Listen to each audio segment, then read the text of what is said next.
39,000 people are super hyped to throw triple digits at something that is clearly not worth it. Hey, it's Chris. Let's do this. We're talking crowdfunding, right? We're past quarter one. We're at the beginning of quarter two.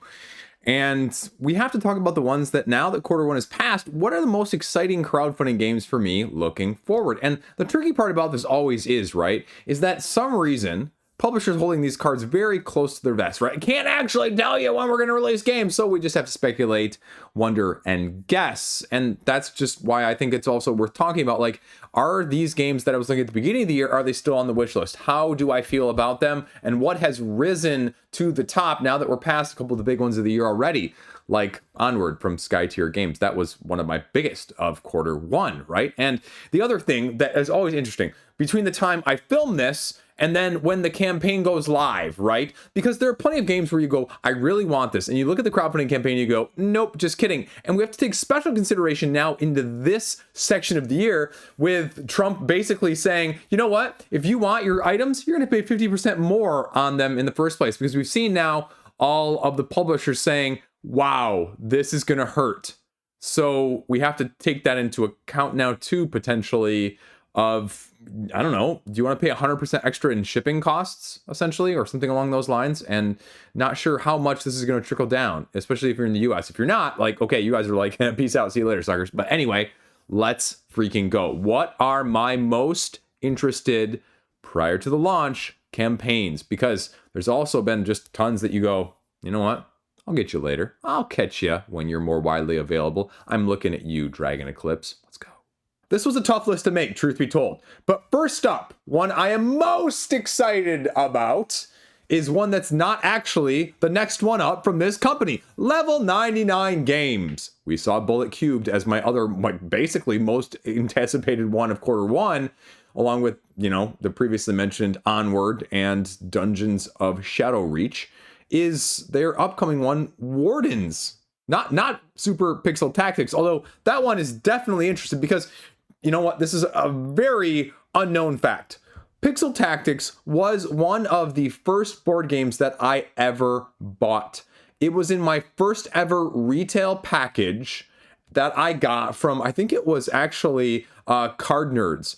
And I got the free shipping, and I own basically none of those games now. But Pixel Tactics is one that I always wondered what if. And so you're giving me a Super Pixel Tactics, which reimagined, rethemed, better organized, a little bit maybe more streamlined because it's a little bit of AP prone. But now that I'm a little deeper in the hobby, I feel better about it. But we're not talking about that. We're talking about also Wardens as the 5x5 skirmish style from Level 99. Not a lane battler, not a MOBA, but a crazy asymmetric draft 'em skirmish style, a wee bit of measuring and miniatures. And I put trust, faith in Level 99, right? They have not done me wrong with their crazy chaotic asymmetry. And I don't think they're going to start with this one either. They have Tabletop Simulator already trying out in that sense. They've already been doing it for like 2 months at the point of me filming this. And if you can truly play this, at the listed playtime of 30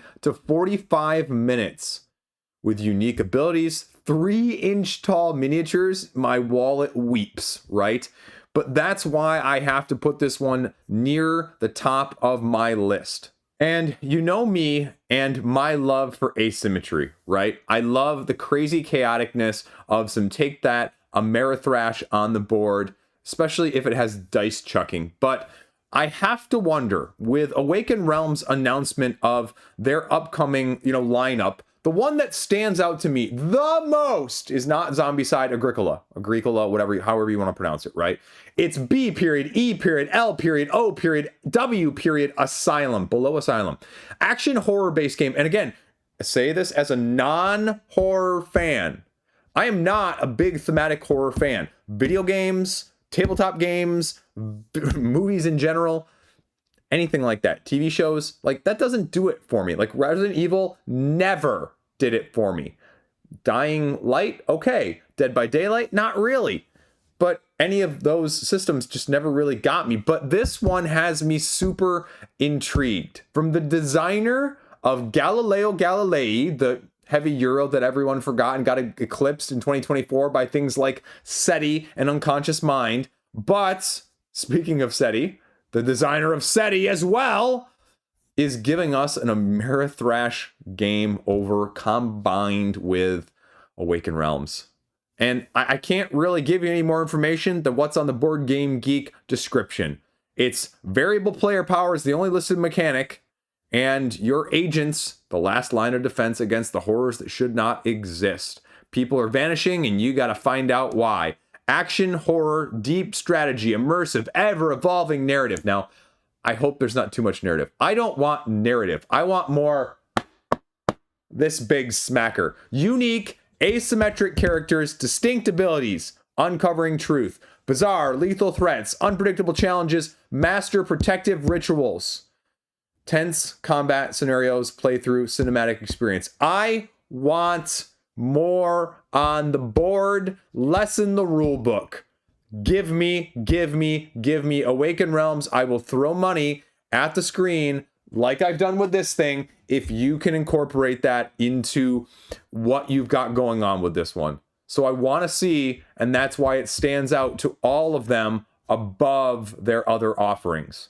And speaking of that, that leads me directly into the next one from another huge company that you know that has done great things with video games in the forms of The Witchers, now more than once over, and the more recent Cyberpunkage.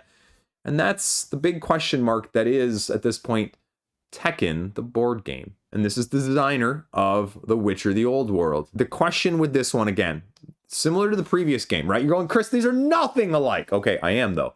1, guarantee it's miniature driven. 2, how do you differentiate this from BattleCon? This is the next version. This is the equivalent of what BattleCon was based on in the first place. I will make the argument that BattleCon is one of the best games, mechanically, meta, outthink your opponent with less luck and randomness that has ever been made, especially as a card-driven only aspect. So if you're going to throw miniatures on it, you better make this gameplay freaking solid. But how do you differentiate the standard bearer that is that mechanical approach in the first place? We have seen several try, Senjutsu, Ivion, I'm looking at you, and not necessarily succeed in all the ways that or exceed has done. Yomi 2, for example, as well, right? When you think of this aspect of game, you think BattleCon, exceed, Yomi. Everything else is trying to measure up. I stand by that. I will fight you in the comment section below. How do you give a different tactical experience? Senjutsu was a literal and figurative swing and miss because base mode, 1 to 2 players, tournament 1 to 8. Okay, no. But the description, manage your hand of cards to move across the board. So it makes me think it's doing a 3D, not a straight line like BattleCon is. Attack, ensure they can't anticipate your next move. Combine cards in the correct order, Yomi, to create an epic combo, activate special moves, Street Fighter, and use special stage rules to your advantage. So maybe more just like the Street Fighters, the miniature dreams from Angry Joe, I've not made a game since, and it kind of disappeared into the neither sort of thing. That's the question with this one. No details whatsoever at this point, except for the fact that they're gonna, go sometime this year.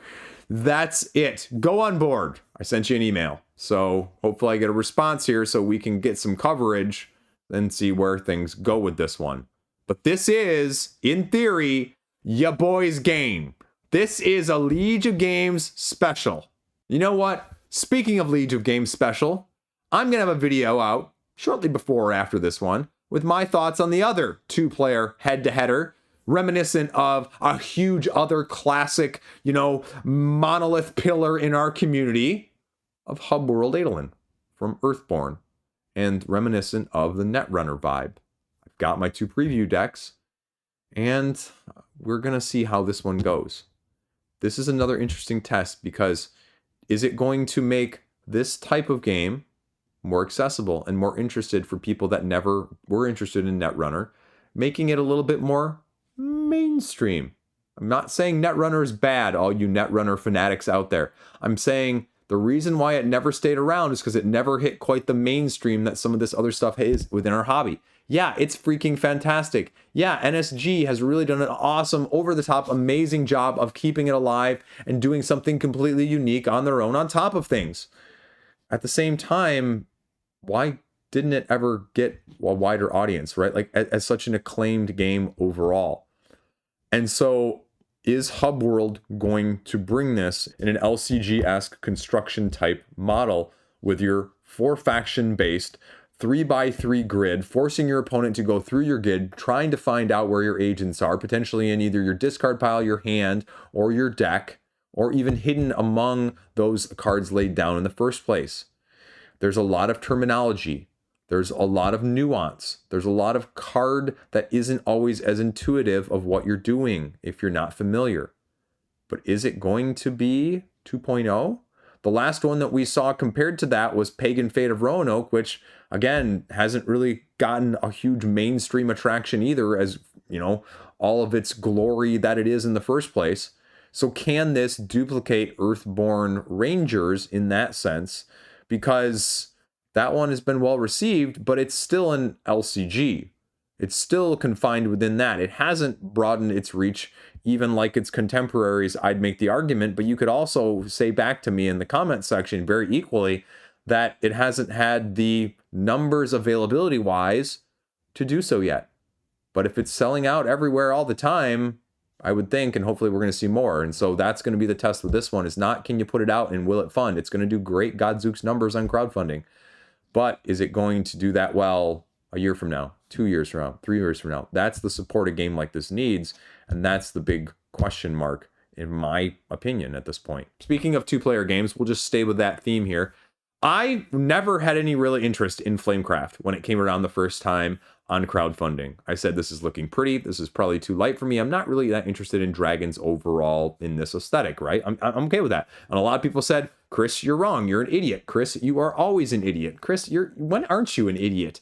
And I like this game for what it is. And you know what? I would probably be very happy playing this with my kids. I've just never had any interest in trying to pick it up. But the dual version is all the rage nowadays too. The 2-player versions of multiplayer games of various pedigrees and high status, because we want to make money off of said name in the first place.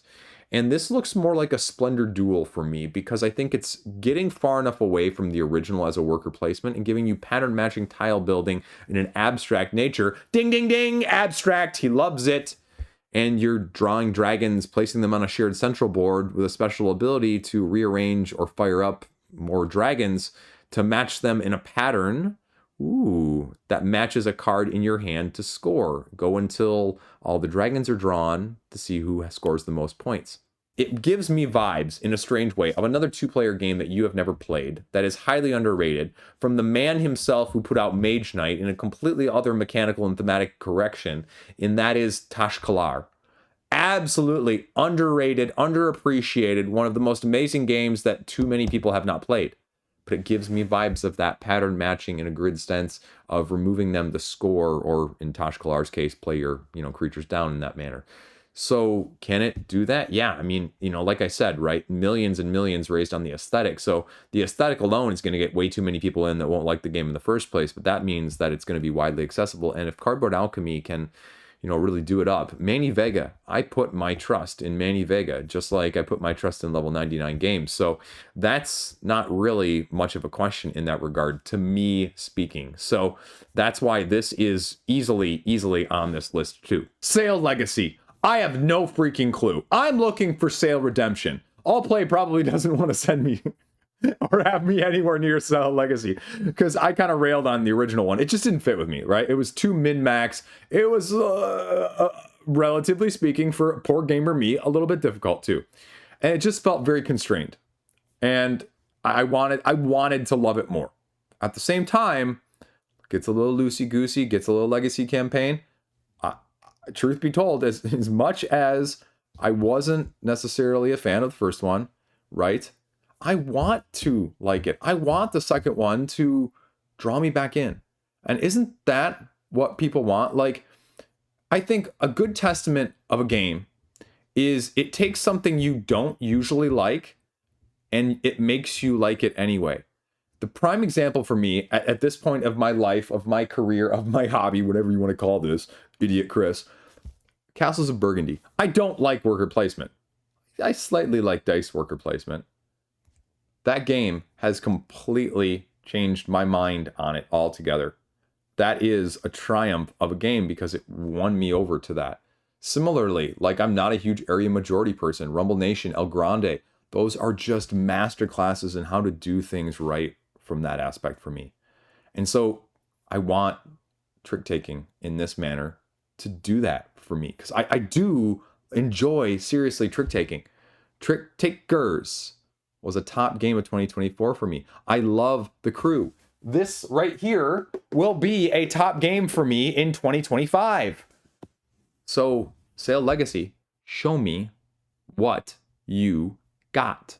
And the only one on my radar from Monolith, the one that was the most interesting of their upcoming 2025 launch, was Champions of Rokugan, set in the previous LCG style as well as RPG, Legend of the Five Rings. Cooperative. Okay, yeah, you know where he's going with that one. Miniatures, though. Okay, you know what? Sometimes less is more. 1 to 5 players, 5 elements. Okay. Serve your characters in actions and special abilities. Everybody is a champion of a major clan vying for the Emperor's favor. Wait, okay, wait. We're all vying for the Emperor's favor, where we're fending off danger that from corruption from the outer world, with many factions already ready to overthrow the Empire. Okay, I'm not really sure what this is giving us at all. There's no mechanics listed.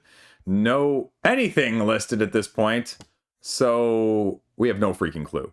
Second quarter 2025, so we'll see. Then you know what? I put my faith in Restoration Games. The remake of Battle Masters coming at the end of the month. What the deuce is going to be the freaking price point for Kong versus Mecha Godzilla and Godzilla versus King Ghidorah? Ghidorah? You know what? I mispronounce everything on this channel. But you know what? Let's take that for a side a second and say, why do you freaking have, of all of the generic non-IP tied up monsters, why do you have 2 Godzillas?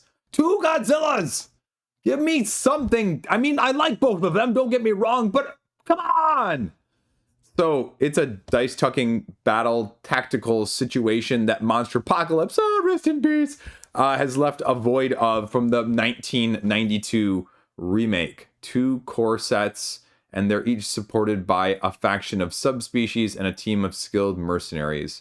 Is this just like a Carnival of Chaos meets King of Tokyo? I don't know. We're going to see what spin Restoration has on this. And the other thing that I don't like 2 core sets on crowdfunding. The last one that did something similar to that was Cascadia Rollings, if you will. They said, okay, we're going to make a slight little tweak on these dice. I know it's slightly more than that, but it's about that. And there's just a slight difference in it overall. So if you're a completionist, you feel incomplete. But if you're an incompletionist like I am, invariably when you have both of them, you play both of them and you like one of them better, and then you kind of go, I should chuck this one out of the wind. I should chuck this one into the wood pile for burning later. You don't do that. I've done that before. Not just kidding, or am I? But that's what I worry about with this, right? And there's no details. There's no videos. There's no images. There's no nothing. So I assume this is going to be one of those like 1 or 2 paid preview situations, 1 or 2 restoration videos, and that's about it, which I put my trust in you, but I want to see more. And is this going to be another situation of unmatched Teenage Mutant Ninja Turtles where you're like, here's the alt art. Oh, alt art. Oh, awesome. No. I want to be eaten good, because now if I'm paying your tariffs, you better make it worth my while. Right? Am I right? Hit me up with an I'm right in the comment section down below. One you've never heard of up next. Caught my radar. A couple people talking about it as a small box game of 2024 in these golden geekies, which I'm going to put a video out on. Not of the nominations, because you have to pay Geek Gold or, pay them actual money to vote. But if you want to vote on the voting, essentially, we're going to talk about that breakdown once they get their nominees out there. There's always too many, and it's always all over the place, so who freaking cares? But Reforest, it finally gets to the point. Plants of the Pacific Northwest Coast. Truth be told, I cover the most crowdfunding on the internet. I am putting that out there. I guarantee that. At the same time, I don't remember this one at all. From Firestarter. Maybe I covered it. I don't have a freaking clue. But rumor has it, on the Board Game Geek forums and for a few other people, they're coming back with an expansion called Old Growth. It's not in Board Game Geek right now, so you got to dig through the forums like I did. But people are saying this is along the lines of, say, a more streamlined, small box, more strategic, more depth wingspan, if you will. Medium complexity, light engine build, card-driven game. Gather and play. Gather and play. Go until the deck empties, and you're done. Lot of different combo varieties offered with this one. I'm trying to get a copy right now before the reprint so I can see, but it's actually shot up on my wish list significantly, so I wanted to include it here for you guys too. Then, this one, again, another out of nowhere, Hybr, Hybr, Towers of Yoma. Not English speaking as a first language, but it's a maze tower defense board game style of things. Warcraft heritage, they say. Top-down strategy, action points to build your towers. No, like physical towers, right? They have miniatures that you stack on top of each other. Shoot neighboring fields in the maze. 4 races, 6 race-specific towers to each stack. You hold 1 player board, 8 general cards, each with unique ability. Modular, huge board, full co-op, 1 versus many. This has high potential. It has high potential, but that's all the info. Way later this year, again, we're going to cover a little bit of smattering the way end of the year, even though I sometimes feel like talking about this too early, you know, kind of poo-poos things altogether. Threshold from Open Owl. This is the most intriguing Open Owl studio game for me ever. The other ones, the open Zen-like pseudo worker placement vibes, don't do it for me. But the love of MMO and ARPGs are what I kind of dig. And this is offering solo questing, cooperative dungeons, world exploration. By the way, have you seen solo leveling? I read through the whole manga, I forget which one it is, because I'm just talking about it off the top of my head, before the anime series came out, and it's nice. It's nice. It's got a good plot line, and you know what? Power up everyone's be the main character. So that's what this is not at all related to, but that's where my brain goes on these videos. Progression is a key, they say. Different areas to increase player power. That's where I'm going with solo leveling, increasing player power. Yeah, look at it. See, he tied it back in. Vibrant regions, master powerful abilities. Is it Iridia in a different way? And is it going to scale well from a 1 to 4 player aspect? That'd be the main question. Hollow Pact, I'll be talking about that shortly or after this video. I just was playing that earlier tonight from Studio Midhall. A 1 versus 2. It's, at least the copy that I have, is a 3-player game. And this takes a spin on the Beast predecessor, semi-co-op. You know, it's not really so much horror except for the theme, you know, like the horror dynamics, the card play, the action mechanisms aren't really horror-ish. You got this beast that's moving around between the waypoints, and then you have the survivors that are trying to traverse the different levels of the map, the towns, in a flip them over, map dynamic dependent on section area that you're gonna have to cooperate to get from section to section, but ultimately you're trying to be the first one to escape to get a complete victory, even though you can get a semi-complete victory if you also escape with the loot, because there's going to be a hidden mixed up loot face down that you're going to be trying to bluff, figure out, and then be the one that actually has it when you escape. But if the beast can stop you from escaping or they kill you in the meantime, there's a stress mechanic. There is an explorative mechanic. There are 2 decks that you're going to be drawing from with multi-use cards depending on if you are the beast or the survivors or the explorers, meaning you take actions on the top part of the card if you're one and bottom part of the card if you are the beast. And then there's also remnants, you're scavenging, which are different abilities, which are akin to the beast's curse cards, which give offers as well on some of their cards that allows the players to make a decision. Would you rather have the beast move 2 steps towards you, or would you rather have the beast get a curse card? Things like that. And so that's the dynamic you're gonna be doing in a semi-cooperative nature. And the semi-cooperative is not like totally, you know, like some of the other semi-cooperatives are. So we'll say, and just leave it at that. And now a throwback to a couple years ago, Bloodstone. Yes, Bloodstone. Not Bloodstones from Wallace Designs, the domino laying tile area control style, but Bloodstone, the PvP PvE style game from Druid City. Get your relics, Cast of characters, asymmetric battling. Use them to control, battle with a dice type mechanic, similar to almost like a Dice Throne-esque activation system in a completely different way at the same time, and arrange and engage yourself in combat on a hex-based grid situation, scenario driven as well. And apparently we have some beta testing online on the various simulators that are out there. So we'll kind of see in what sort of tariff situation a lot of these are put in because of that. But that one's always been on my radar, James. I've had it there and it's still there, so I see what you're doing there. Speaking of other companies that I like and that I've covered in the past, Off the Page Games. Perhaps my most intriguing one from them yet, Grendel, the game of crime and mayhem. Asymmetric, asymmetric game controlling New York. The Grendel has executed leaders of the 23 most powerful crime families in the US.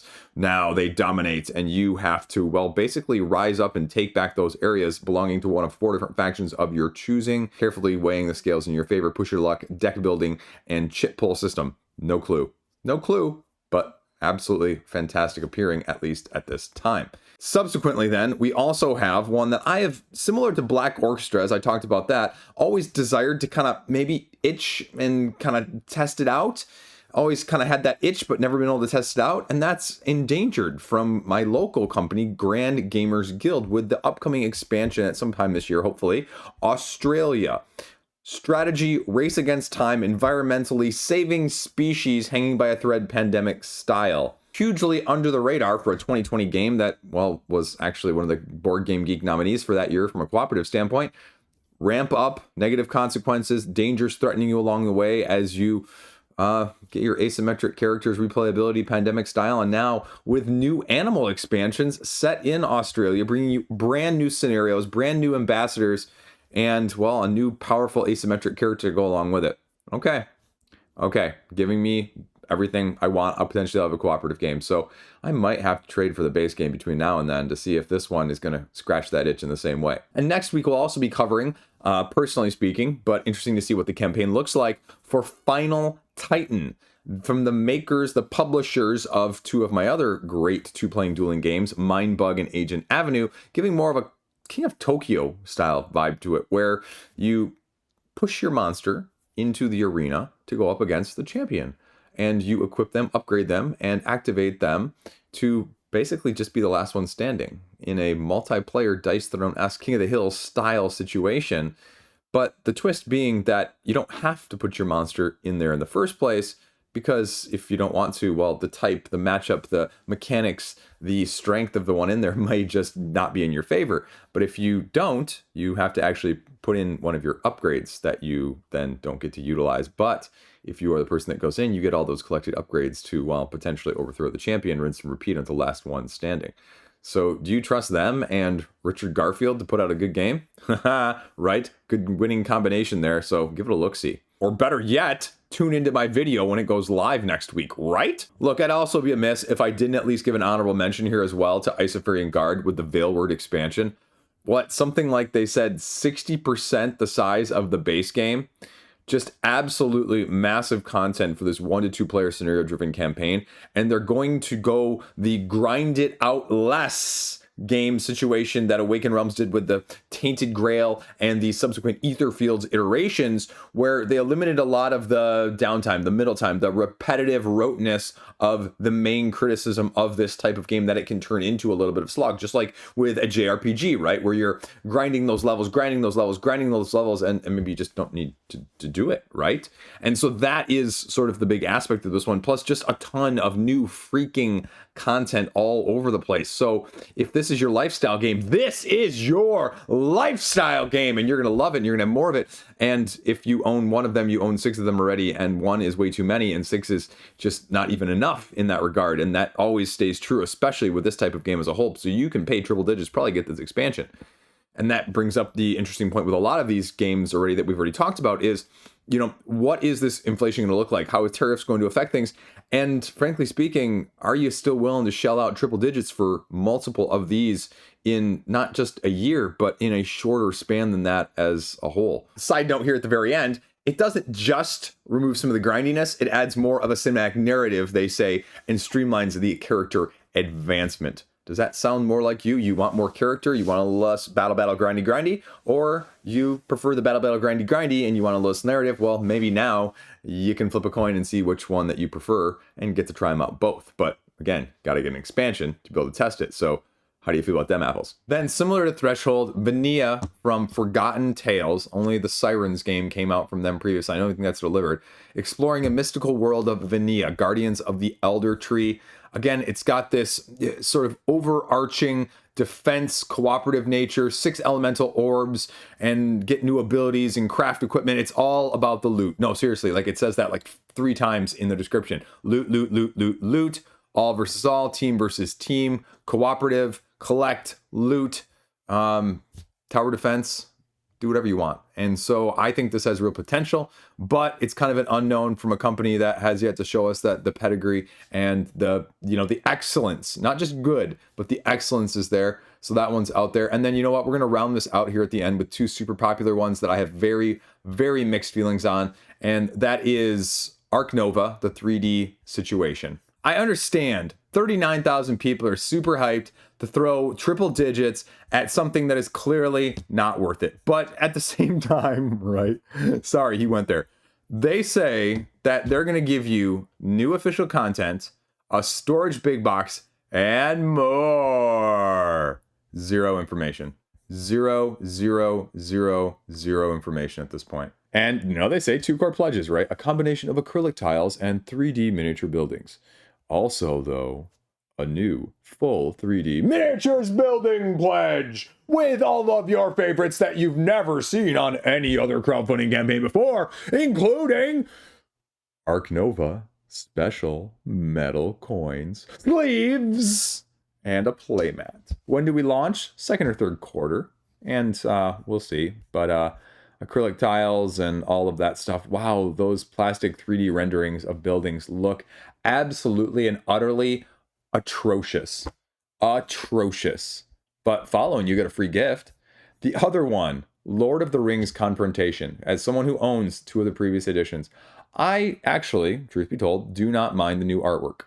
I know people are criticizing it. I know it has some, pluses and minuses. I don't mind it.